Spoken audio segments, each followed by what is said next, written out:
Okay, so this is acrylic on gallery wrap canvas. It's a 1.5 inch side here, and a size 48 by 48, and this is called Embraced.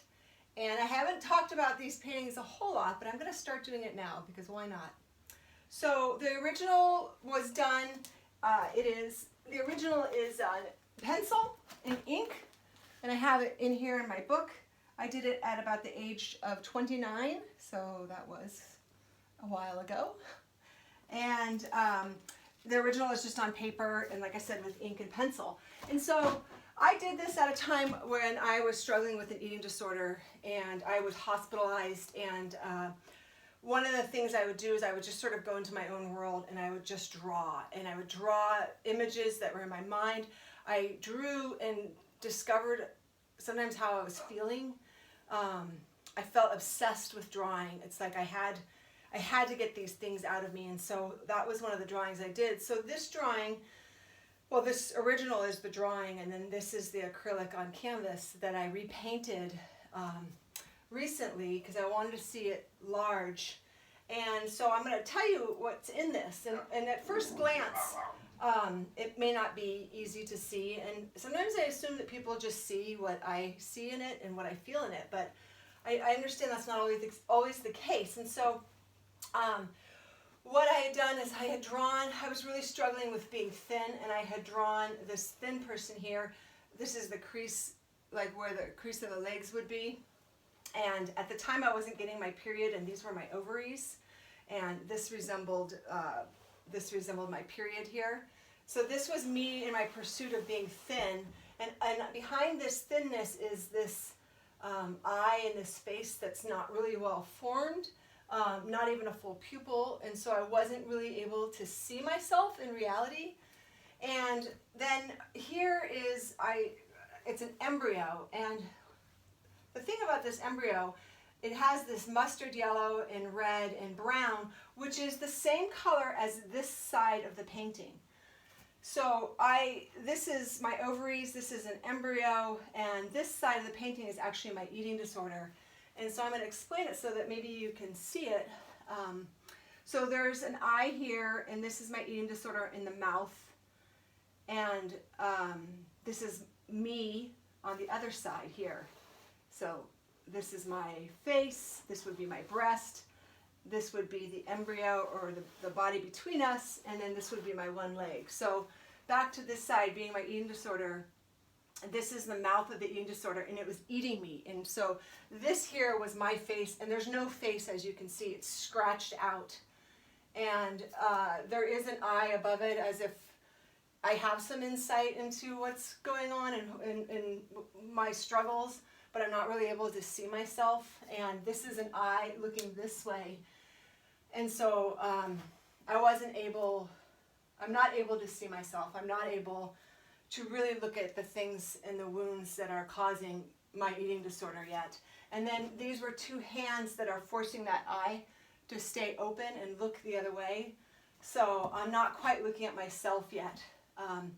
So then here, and I call this embrace because here is my head, here is my breast, and here is my arm. And in the arm, I drew little knives and vines, but there's no buds or flowers.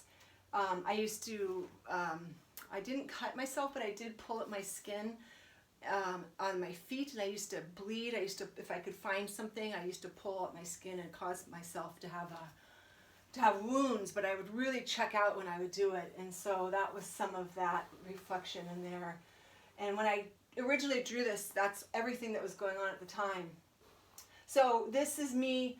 This is the eating disorder, and between us is this embryo, and there's still some color in it. It's black, and some of me is still inside this embryo, so some of the colors that's part of me and part of the eating disorder is in here. So the potential is that if I let it take over me and really destroy and eat and take away who I am, this can come back into this place and be the new birth of who I am, which is my eating disorder and dysfunction and not being healthy and just being really lost. And that's what this is. And so there's still some hope here, but this is on the side waiting, you know, at an opportunity to come in. And the more I let my eating disorder take me and devour me, the more opportunity that this has to come in there. So here's the hand, and I'm holding my eating disorder, and this was reflection of stomach and, you know, not liking my body and the shape that it was in and thinking that it was deformed.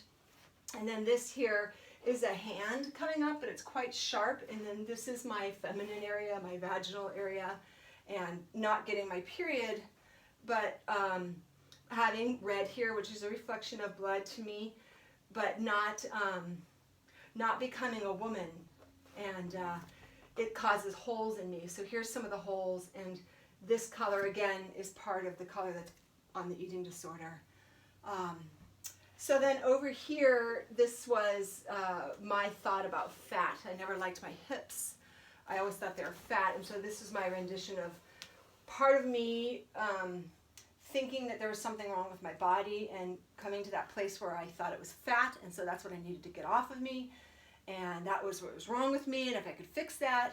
But truly, that's just goes into a black hole. There's really no peace in pursuing and looking at my body that way. But I just wasn't quite ready to go in and look at myself and see all the things and the wounds that I had. So one of the things that I find interesting is I do have these vines, and like I said, there's no buds or flowers on them. And now when I paint, it's so much different. This is a very controlled painting, much like the drawing. In fact, exactly like the drawing. I was obsessed with the perfection of the lines and the details, and I used to get a callus on my finger. I would draw so hard. But this painting happened, and then it helped me to understand me and my eating disorder and the struggle that I was having after I did it. And so that's what my art did for me, was it gave me insight into myself to look at how I saw myself. Images would come to me, and so that's how this painting came about. So if I haven't bored you for too long, I am going to read to you what I wrote at the time that I did this painting. And it's called Embraced, and I did it at age 29, which would have been about 39, 49, almost 20 years ago. So I'm an athlete. I swim for an adult swim team. I binge on food. I vomit. I run to swim practice. I swim for 2 hours. I stop at the gym on the way home. I don't eat the rest of the day. I run a swim team of 200 kids, 400 parents, and 20 teenage employees.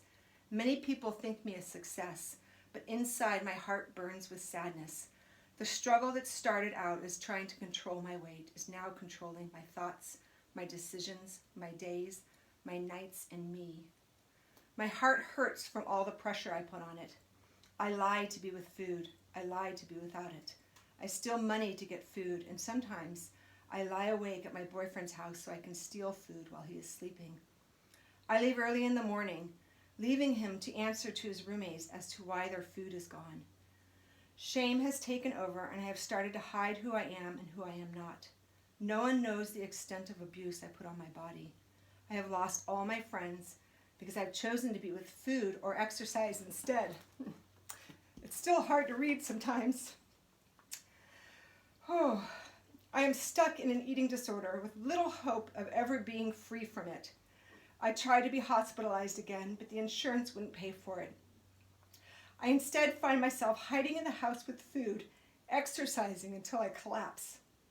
Food has become my lover and my best friend. It has become the reason I want to sometimes live and sometimes die. It's painful to read because it's my story, and it's like looking at somebody who is just broken and vulnerable and so sad, and I want to rescue her. And the good thing is I did. It took a lot of work, and at the end of me sharing this story with you and people in the world out there, is that I want you to know that there's hope. People would say to me, recovery is possible, and it used to make me so mad because it's like I was so far from it. But It really is. It really, really is. There's a peace of mind and a lack of anxiety around food that I have now that offers me the freedom to live my life. I had no idea. I mean, I hoped that life could be this good, but I had no idea that it could be without the intrusive thoughts, without the obsessive compulsive, without struggling, thinking that there's something wrong with my body. Maybe there is, but you know what? I don't even care. I'm good, you know, I'm so good. And it's just that I went from this struggle, this place, to where I'm at now. And I just know that so many people are still struggling, and it breaks my heart. And I just want you to know that, like, you can come from shit, from hell, you know, you can come from puking 20 times a day, hospitalized endlessly, but there's still opportunity. You just got to keep going. And there's no one answer. You know, you're not going to learn to hate your eating disorder. That's not going to be the answer. You just have to, when you make mistakes, you just keep going. You just keep going, and you just keep going, and you reach out and you get help. And I could tell you 1,000 things, but this is the beginning of me sharing my story, and I hope this brings just a little bit of hope to somebody that recovery really is possible. You're welcome to talk to me. If you have questions, you can email me. This painting is for sale. It is available. The prints are also available. So if you find that your story in this and you want a print of it, that is on my site. And I'd be glad to email you the story if you do decide that you want a print of it, or if you're interested in the original, you can contact me at BeccaWatkinsArt.com. So, okay, don't give up. It's possible. All right.